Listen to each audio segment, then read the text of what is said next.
morning, everybody. Today is Thursday, July 30th, almost the end of July. We're so thankful for you joining us today for our work session.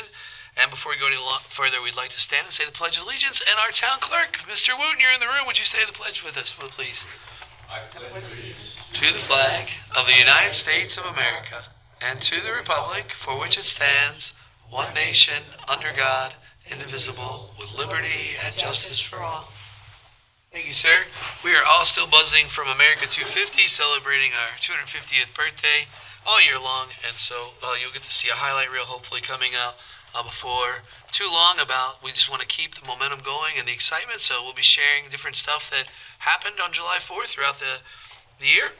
We also want to make you aware that this Saturday, on the 1st, the cardboard boat race will be happening, so come down, cheer on your team. If you've never been to it before, make sure you get there. It is a blast, and I believe they're built a boat, and it's got a lot of holes in it, so I should be in there for a while and then sink. And then, does anybody else have any other announcements that they'd like to make today? We have a Live on 25 next Thursday, 1 week from today. So it's going to be very exciting, 5 o'clock downtown. I hope that everybody can attend. We have some great vendors. Main Street Agency has been working diligently on creating one of the greatest events that they can possibly create, and they're good at what they're doing, and we just need the people to come on down and have a good time. So we'll see you next Thursday. Okay, and on Tuesday, the 4th, it is National Night Out. Come down to Town Hall in the parking lot in the evening. The police department is here to speak with and greet all of the citizens of the town. It's a great way to get to know the officers and the community they serve. They have canine exhibits, there's food, I believe there's also ice cream. It's all going to be here in the parking lot on August 4th. I hope to see you there. Thank you. Bob, anything? Councilman? No, I'm good. I think everybody said what I would say. All right. There's so many great events. It's like we live in a place where other people come to vacation. What a great place to live, work, and play, Riverhead. So with that, we'll go right into our open session. And our first one is matters surrounding the changes to Chapter 231-37 and 255-15 related to the process for submission of fireworks applications with our lovely Attorney PILO and our amazing and wonderful Mr. Keating. Come on in. Good morning. Good morning. Okay. Oh, and here comes the town clerk, Yes. the wonderful Mr. Wooten, too. Everybody gets an adjective today. It's good stuff. Leaving my office. You got it. Come have a seat at the table. Maybe. How's my hair look? I have to I update believe it. I have. Did you just? It's all the same language. There's just a small blurb that was underlined that is no longer underlined because I realized it was already in the code, but it's generally the same. So overall, we're just streamlining the process of fireworks applications in 2 ways. The first way would be for the fire marshals to do an administrative approval that relieves the town board of voting on and approving these applications, and I'll explain that in a minute. And also, the application would be directly with the fire marshal's office instead of going through the town clerk's office. So every fireworks permit goes through the town board even when there's no issues. So basically, the fire marshals, they do the administrative review, they check for insurance, they check for pretty much all of the safety requirements.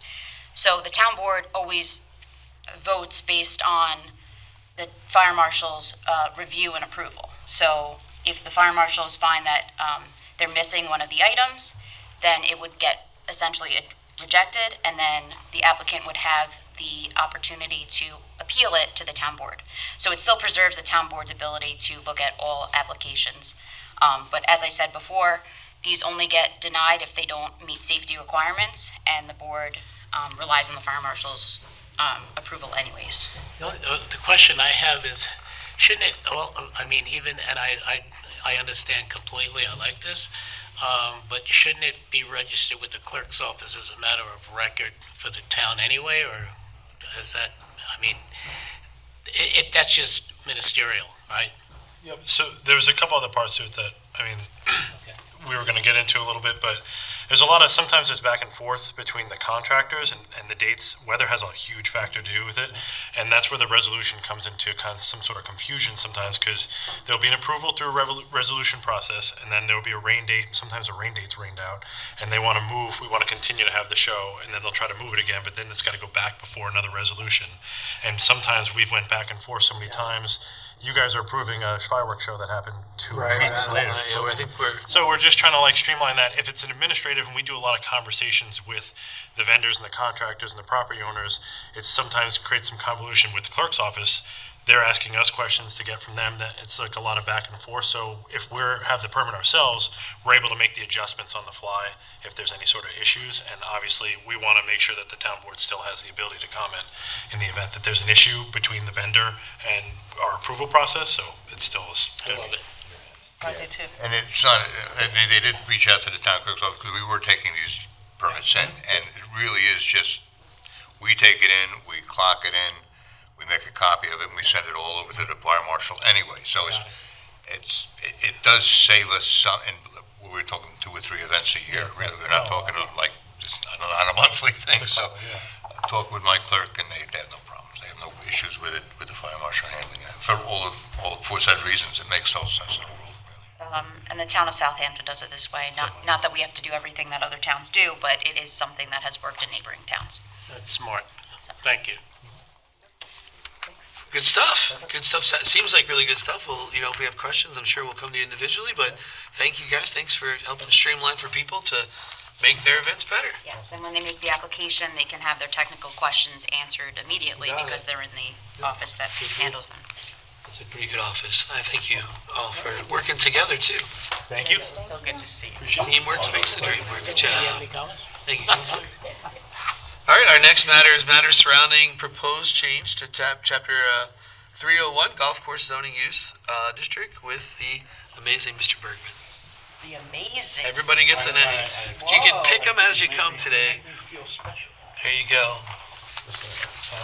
I believe I have this. Oh, it's So I just prepared a tentative timeline to sort of discuss with you guys, to set out the timeframes and the procedure for what we're going to have to do to implement the golf course zoning use district. So as the board's aware, we're working on the code amendment to permit the golf cottages on the existing golf course zoning use districts. We've gone through a couple of different proposals. One was initially to rezone the golf courses to Residence A80 because that's already a TDR receiving district. After some discussions, I decided to pivot a little bit, and we're going to create a new golf course zoning use district that we would rezone the existing golf courses to.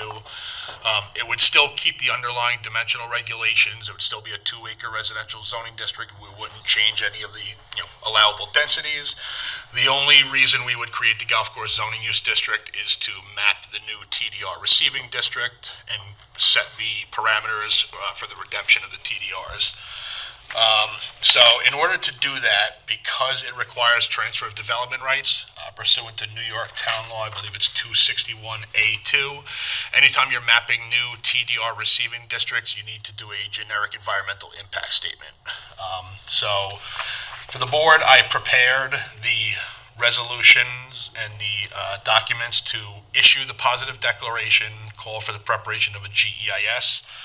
And I've also prepared the draft scope, which is the first step in the process of preparing the GEIS. What the draft scope does is it basically sets the parameters of items and things that are going to be analyzed in the GEIS. In this case, being that we're only looking at 6 properties within the town, the proposal itself is rather limited, but town law requires that the town board analyze certain things such as water availability, sanitary management, traffic impacts. So the scope that I've set forth specifically looks at those items. We're going to discuss impacts on groundwater, impacts on transportation, impacts on aesthetic resources. There is also a requirement to coordinate and get some sort of feedback with emergency services. So obviously we'd send, even though we don't have a concrete proposal right now in the form of a site plan, we'd get some discussions and correspondence with the fire district, the fire marshal's ability to respond to emergencies at these locations.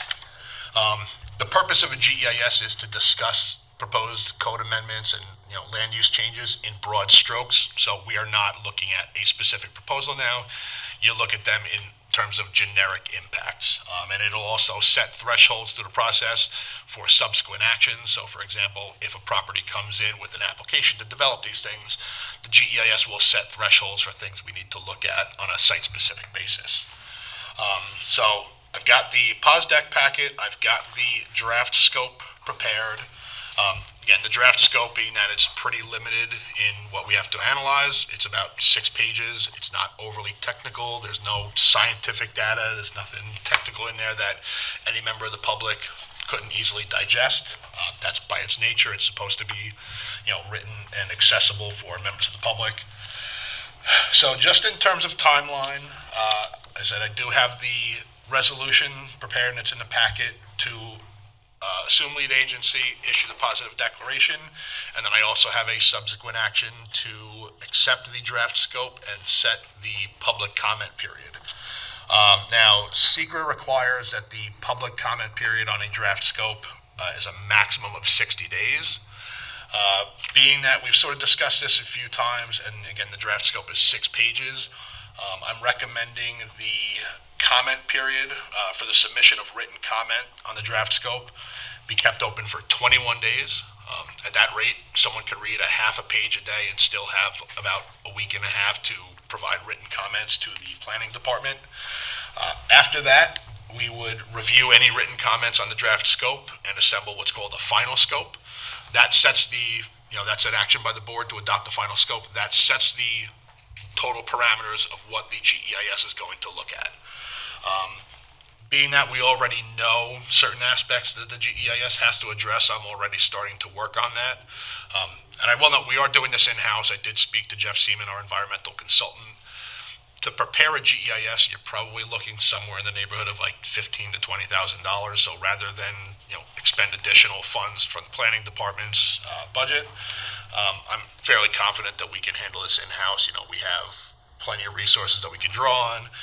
We can draw on the comprehensive plan, so I'm fairly confident that we can handle this in-house.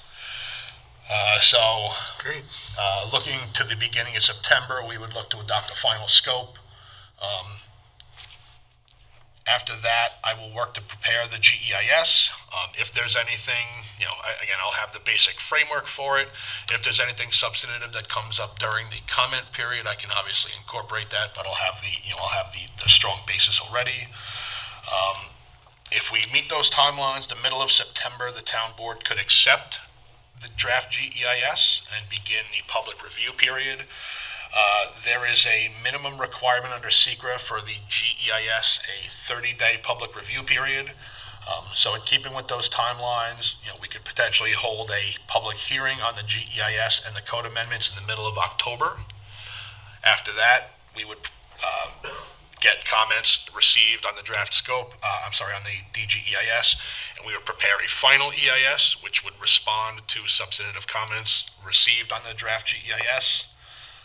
Middle of November, the board could potentially accept the final EIS, and then we have to wait a minimum of 10 days after that before the board can make findings. So, barring anything, completely off the rails on this, we could look for findings and potential code adoptions at the beginning of December. And again, a lot of this is just driven by statutory secret timelines because we are required to do this GEIS. Yeah, I think it's a fair outlining, and I think that we've listened to the public. We're trying to help and trying to make things work for different people, and so I'll go through this packet more in depth. But yeah, it's a great timeline. Any comments? No, thanks, Greg. Thank you. Thank you, Greg. Thanks for your hard work, and thanks for saving the taxpayers' money by keeping that in house. It's an appreciative way. All right, that's awesome. All right, so our next is matter surrounding Chapter 293 docking restrictions with the fantastic Mr. Howard and the wonderful Mr. Downs. I think that's it. Where's your Superman suit? Mr. Fantastic. Fantastic. I should say I resemble that remark. Morning. Morning. How we doing? Absolutely Great, great. Eric. Terrible, I have a headache. Oh, my word. All right. So everybody has a copy? of their 293. All right, so the overall goal of this revision was a collaborative effort between myself and Deputy Town Attorney Anne-Marie Prudente.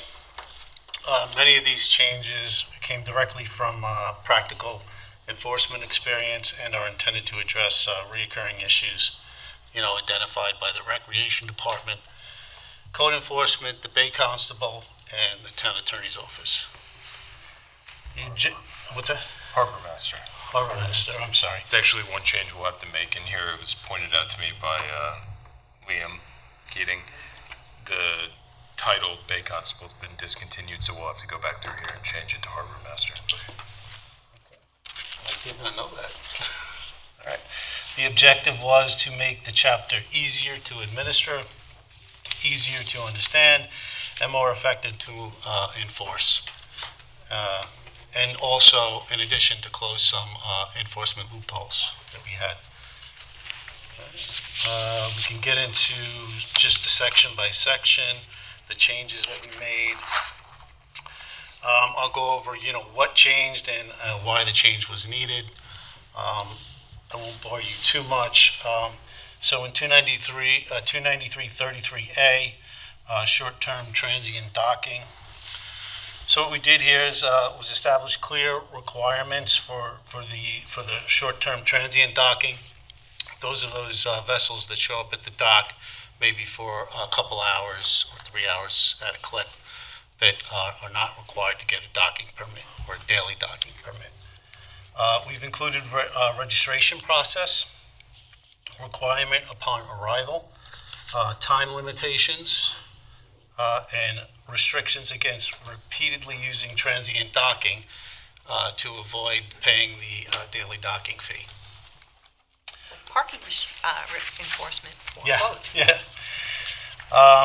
Why the change was needed, prior, the staff had no reliable way to determine when a vessel arrived or how long it had been docked. So now requiring the vessels to register upon arrival, creates that arrival time that we can document. Rich, who do they register with? So I think it's going to be with the Recreation Department in some shape, form, or fashion. We haven't really worked out the entire details of that, but we are going to get with the Rec Department on that. Yeah, Currently, it was you paid for the permit online, and there was an option for an overnight permit and an option for a weekly permit. The weekly permit was actually not authorized by town code, so that has been removed, and they are exercising greater oversight over the ones that are looking for overnight permits. But this is designed to give a better guideline and framework for how all of that is going to work going forward. Okay, so has the town board approved already an overnight? I know you say no on the weekly, but That exists in the code now, the overnight. it does? Yes. And there's no fee for that? Or is there a fee? There is a fee for that. We know, okay, at some point, can somebody send me what that fee is? Because it probably hasn't been changed in 100 years. Yeah, we can take a look at I that. think that wasn't specifically set forth in code, so that's most likely part of a schedule of fees that gets approved by the town board. But we can certainly revisit that too in the way that this was drafted, so that the town board can set the fee for. By resolution? Yeah. Okay, good, thanks. I think Are you the, saying that if a family's out on a boat on a beautiful Friday night and they say, let's go take a ride down the river and go grab a bite to eat at one of the local restaurants, they can't do that unless they contact the rec department? No, they can't do that. No, If it's- but how are they going to do that if it's 5 o'clock? Well, the transient is 3 hours or less, correct? yeah, it's 3 hours or less, yeah. Right. So if they're not going to be there for more than 3 hours or. Between 6 a.m. and 9 p.m.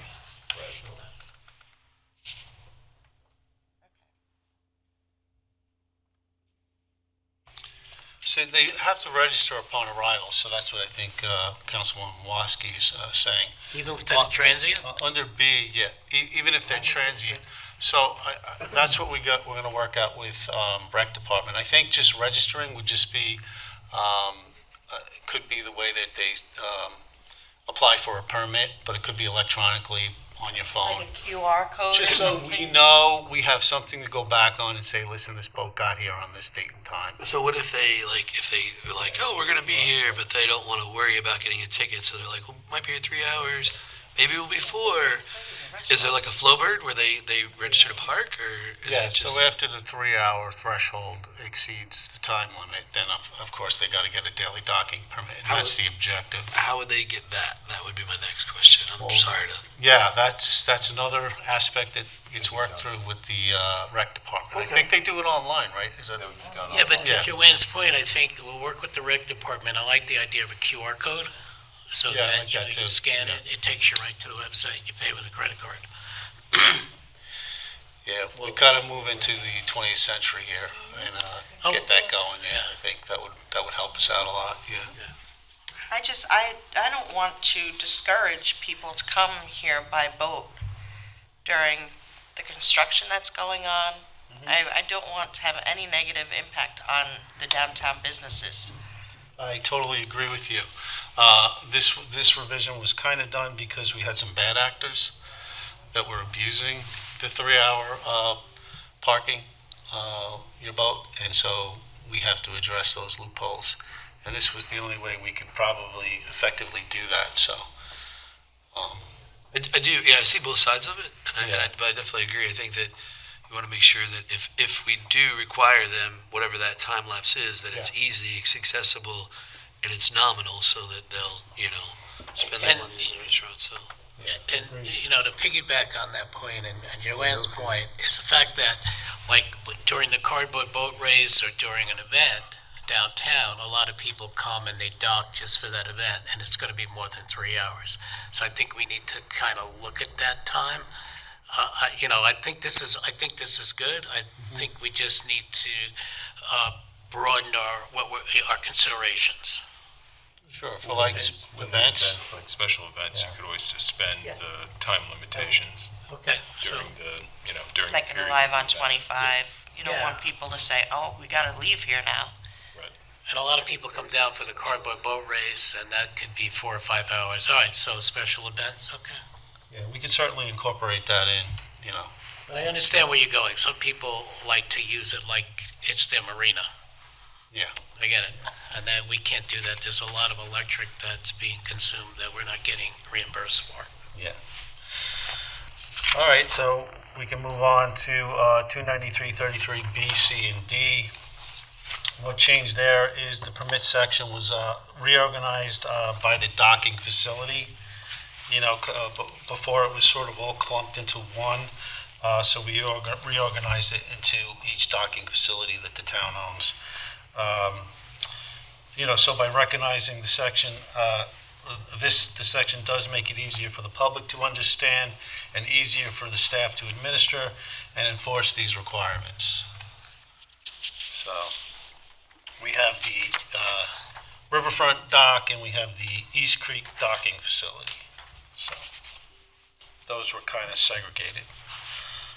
29333E, general permit requirements. So here we added some objective permit requirements, including vessel proof of ownership, vessel registration where required, and operational compliance certification requirements. That's a certification just stating that the vessel is operational. Because again, we have situations where we have derelict boats that are parked at our marinas. So Question on general permit requirements on one. Are non-residents charged the same as residents for docking? that's 29333. E1. It's on page 2, general permit requirements. It says all residents and non-residents seeking any permit issued pursuant to this chapter shall be at least 18 years old. My question is, and it may be in a different section here, do non-residents pay the same as residents? It's a great question, and I'm not really I don't have a good answer for you on that. I think to start off, it should stay the same to encourage people to come and Yeah, we don't have any. visit Riverhead. Right, but We we probably don't should have any had somebody from lack rec of- here. We don't have That any would have been, spaces, is why I'm addressing that. yeah. Yeah. Because actually, they are the ones that are taking in these permits. Do you know how that's handled? I don't think there's any fees listed in this document at all. Yeah, I think the fees can be set separately, but, I mean, they're stricken. That's what I'm reading, but, I looked over, oh, there we are, there's the daily permit This is for, violation. Yeah, we'll get into, where are you, 293-33F? Did we get there yet? Or are we there now? So 293, so 293-33F. that should be local residents only. Is that- I'm sorry. I think that the permit requirement, that, because there is such a long list for the East Creek Marina, Right, for the seasonal permit? yeah, Yeah. that should be for residents only.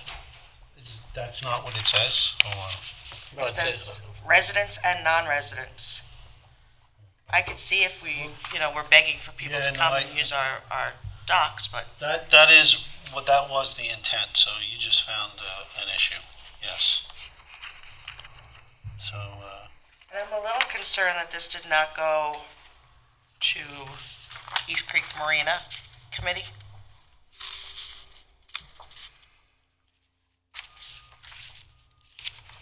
I didn't even know they had a committee. They do, I'm the liaison. Yeah, she's liaison to it. Yeah, we got more committees. Well, I than, think it's following the pattern of a couple other things we've had, which again, I think there's always that conversation. It needs to definitely be seen by them and filtered. So, And also the rec So department in- deals So with the collecting all these. intent and practically, this doesn't really change much for East Creek. The intent was really to separate out the Reorganize river, the riverfront dock, because that's where we have issues. Multiple times over the past few years, we've had boats parked there for weeks at a time that are not operational, and we haven't had enforcement ways to get those boats removed. And there wasn't a proper intake process for confirming that if you're going to put your boat there for more than a day, that it's actually going to be able to leave after that day. yeah, so we just reorganized it. So if you look at the strike-throughs on B for East Creek, we just basically took those requirements and What just, page do you want, Rich? Oh, I see. Okay. page 3B, the strikeouts. Yep. Those were just kind of reorganized into another section, but the intent was for East Creek docking facilities just for residents. And if you look at C, East Creek docking facility requirements, it just says all residents shall obtain an East Creek docking facility seasonal docking permit prior to docking. It doesn't say non-residents there, so Maybe it should say only yes, we can do that. Riverhead residents. But D says all residents and non-residents seeking permit, although it's striked out here. I just want to make sure that Is it, there's no loophole that you must be a Town of Riverhead resident. yeah, see, that was the prior code language, so it did state in the prior code, all residents and non-residents, it's just seeking a permit. And that reflected back to the old code, probably for a general language for all permits, not just the East Creek facility, so. But I this think is we can- specifically to East Creek boat launch permits. The strikeout?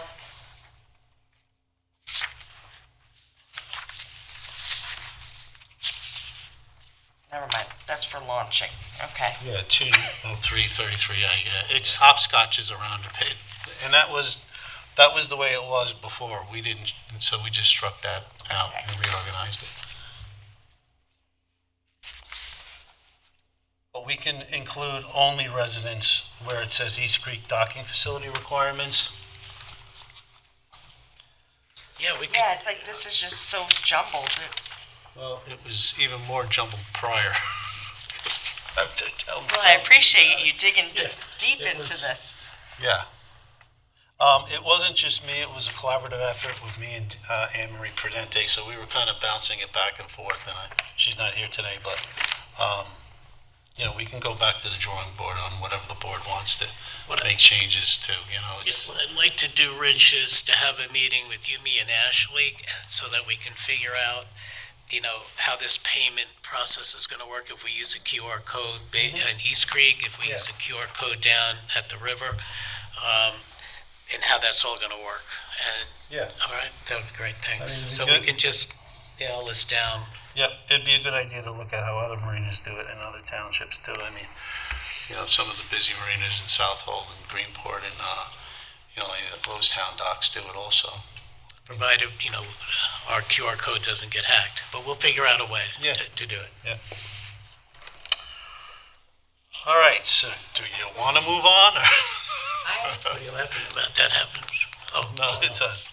I really would like to give the East Creek Marina Committee an opportunity to look at whatever pertains to them that's in here. Sure. I'm just saying, I just think that maybe it should be more than just 3 hours, because it just seems like Yeah, I a agree. whole lot of requirements for people that are really just popping in to a restaurant and leaving, right? I agree. 2 We're supposed hours. to go to dinner and a show. They want to come and hang out or go to the theater, they may pull their boat in to go to the theater. Well, then you would be required to get a daily docking permit, so there's got to be some threshold, Right, some okay. line in the What's sand difference? that We you. got to look at the price, that's all. Because I know when I would dock, at some restaurants on the South Fork, I was paying like $30 to $50 just to be there, to go eat. So, Yeah, I do want to reiterate, and I said it before, but we really didn't do a whole lot of changes, with respect to what the code already stated. So that if you read all the strikeouts, all of that stuff was already in there, so. I think We it's just good. reorganized Yeah. the paragraphs. Why don't we do this then? Why don't we So- take this and allow the board to digest it? And then, Meet with Reg. meet with the different liaisons can take it to their committees, and they can set that up with you and Anne Marie, and then we can bring this back to work session, refine it a little bit as far as maybe maybe you uncovered something that needs a little bit more work on other areas, but thank you and Anne Marie for starting this conversation and getting it going, And thank you, Eric, for being willing to sit in for Anne Marie today. I just want to reiterate that I do not want there to be obstacles for people to come downtown.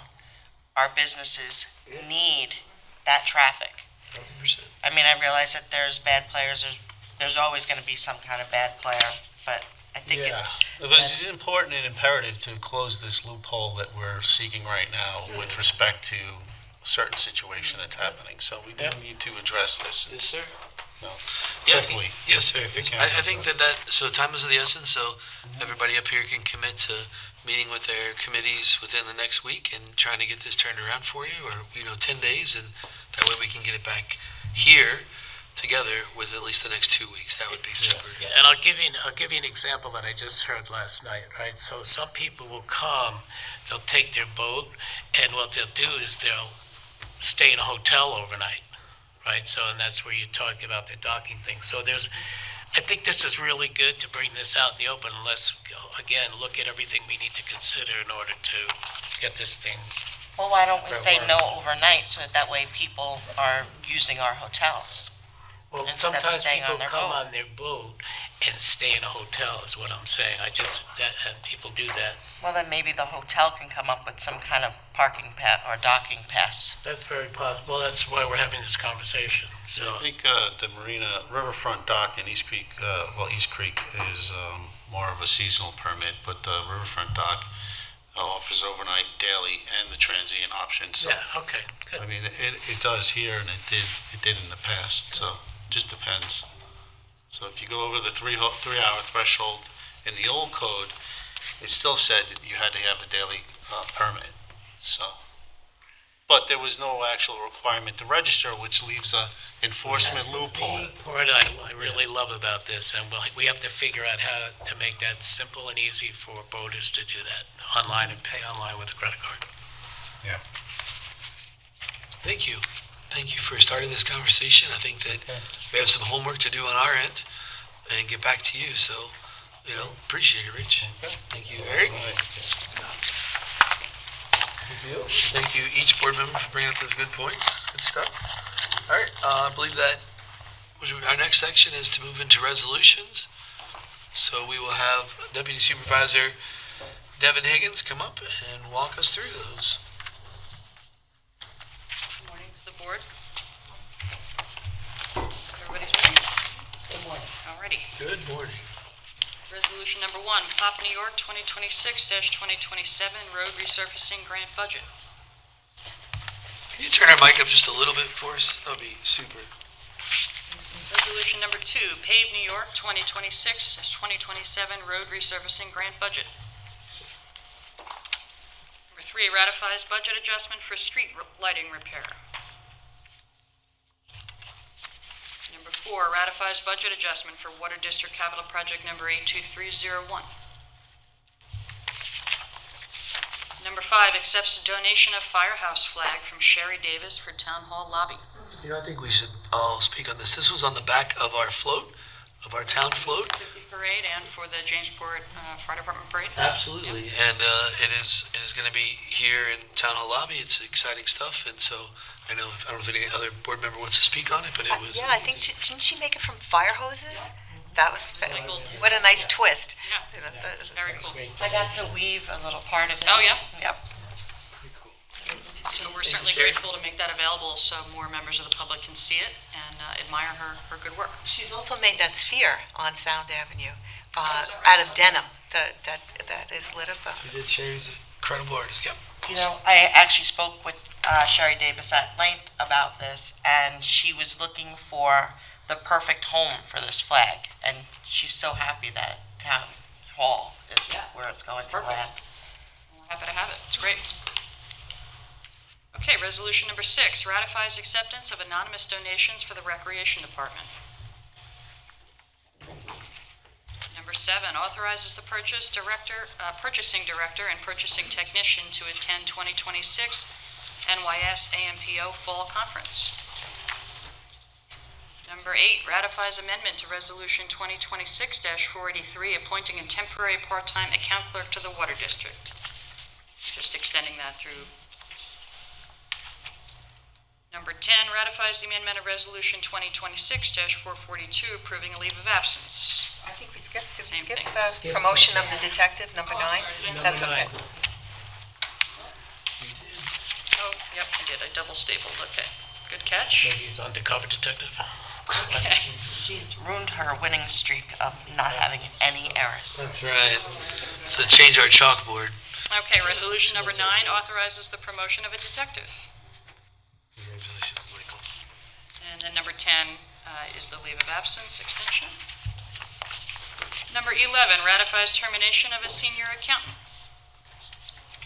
Number 12 ratifies the resignation of a maintenance mechanic 2. Number 13 ratifies and accepts the resignation of a part-time court officer. Number 14 ratifies and accepts the resignation of a part-time court officer. Number 15 ratifies termination of a water treatment plant operator trainee. Number 16 accepts the retirement of a police detective, Henry. Number 17 establishes committee membership and increases membership for the Wildlife Management Advisory Committee. So Going, this is a great committee, first off, but some of the terms in that first paragraph are going to be changing. There's going to be 7 members, and then the years of their service will be kind of updated to match the flow so that they come in on and off. So Is this to help with the individuals that came up about the duck blinds? they do cover the duck blinds. They also run our bow hunting and our deer hunting program, and hopefully they'll be expanding into turkey and other areas. So. Number 18 adopts the Town of Riverhead gender-based violence policy related to federal funding assistance to local government entities. Number 19 approves special event Chapter 255 application for Riverhead Polish Independent Club Polish Festival. Number 20 approves special event Chapter 255 application for Foodie Fest Productions Foodie Fest 2. Number 21, approve special event, Chapter 255 application for Chicken Kids LLC, Children's Consignment Sale Chicken Kids. Number 22, approve special event, Chapter 255 application for New Beginning Community Center Sound Stock Music and Vendor Festival. Number 23, approve special event, Chapter 255 application for Halleckville Museum Farm Country Fair. Number 24, approve special event, Chapter 255 application for Halleckville Museum Farm Dan's White Party. Number 25, approve special event, Chapter 255 application for Fine Fair Supermarket Customer Appreciation Day. Number 26, approve special event, Chapter 255 application for Water Drinker Farm Garlic Festival. Number 27, ratifies approval of special event, Chapter 255 application for Home Depot extension of plant sale. 28, approve special event, Chapter 255 application for the Greater New York Running Club Veterans Day 5K Run Walk. Number 29, approve special event, Chapter 255 application for Darkside Productions Darkside Haunted House. Number 30, approve fireworks permit application for Riverhead Raceway August 8th, 2026. 31, grant special permit and site plan approval for the site plan and special permit applications entitled Peconic River Hotel, 117-217 East Main Street, Riverhead, New York.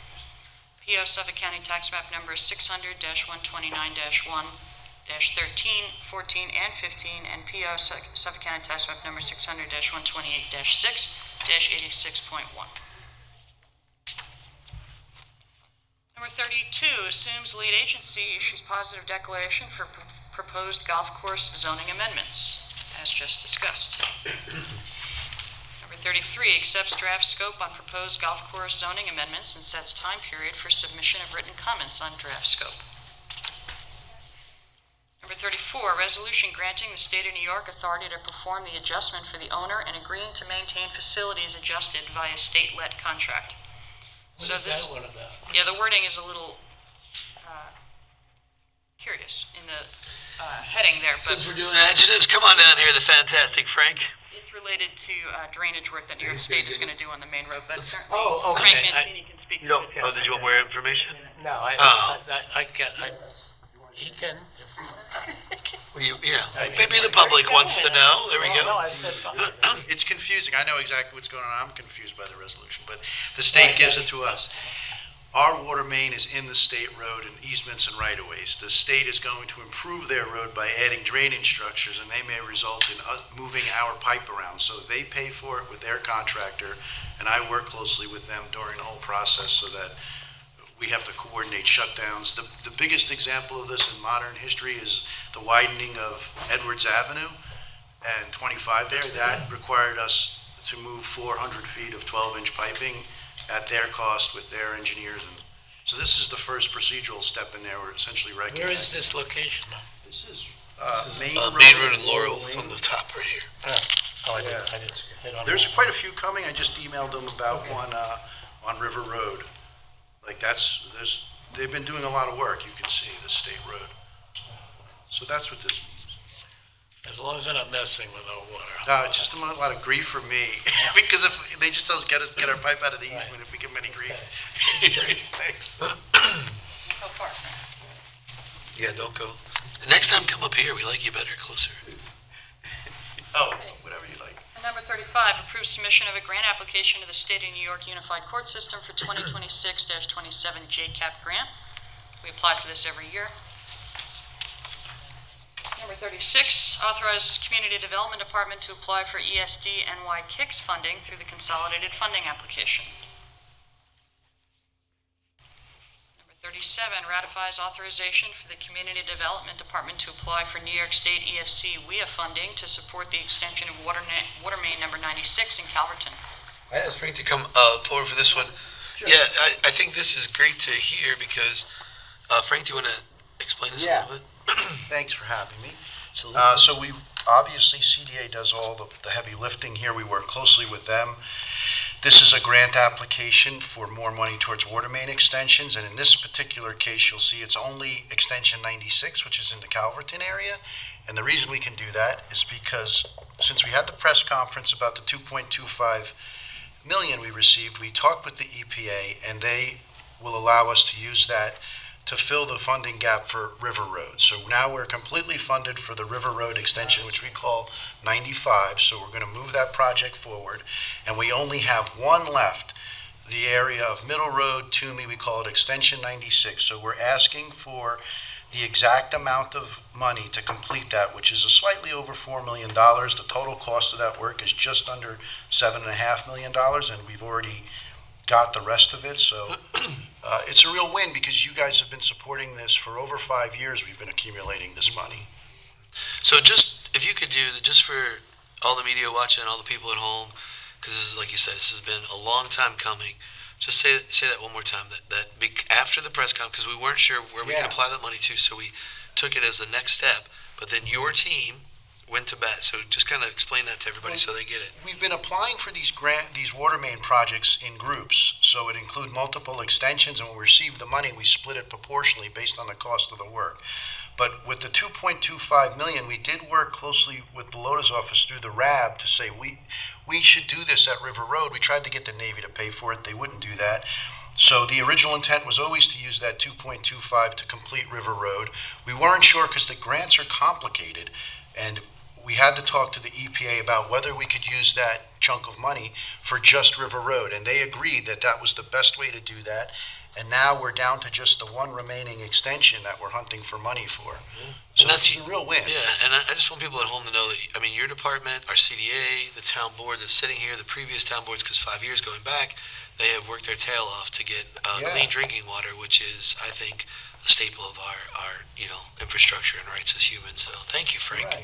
And then we should thank CDA. They do most of the work. To Dawn Thomas's office and everybody. Also, just to remind everybody, this was from Congressman Alota that this money came to the town.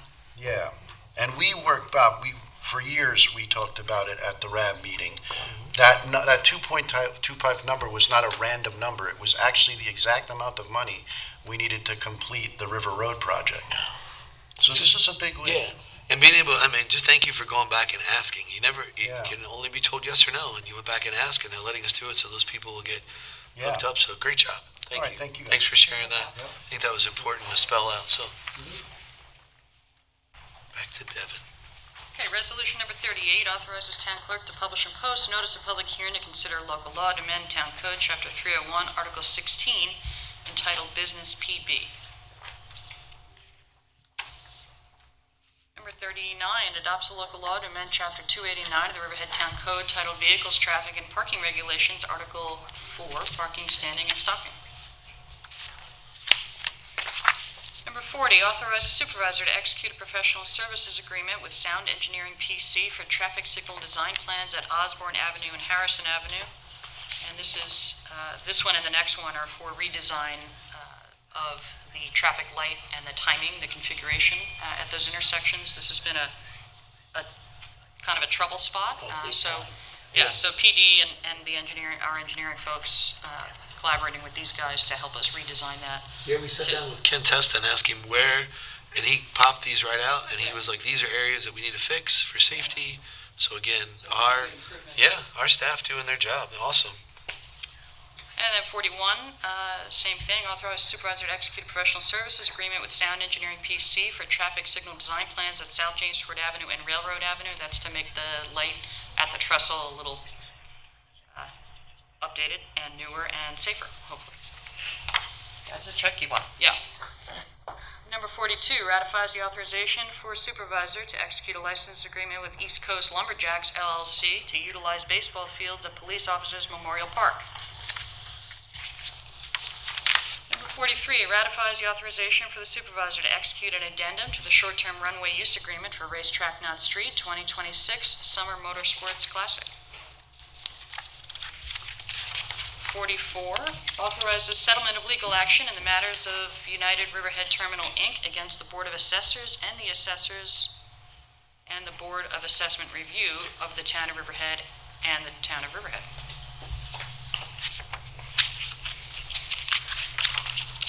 45 pays bills, and that's it. Thank you, Ms. Higgins.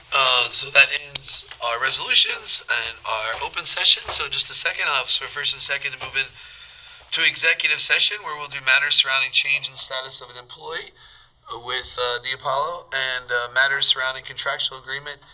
Our discussion regarding Petrocelli Riverhead Town Square with Councilor Howard, and then legal legislator Greg Doroski and Julie Wesnofske from Peconic Land Trust, matters surrounding possible acquisition of the 4-H property with myself. And then I believe we are striking the next one and bringing it back a different day. And the matter surrounding to be added today, pending cannabis retail appeals with Councilor Howard. So may I have a first and second to go into executive? So moved. Second. All in favor? Aye. Thank you, everybody. See you soon.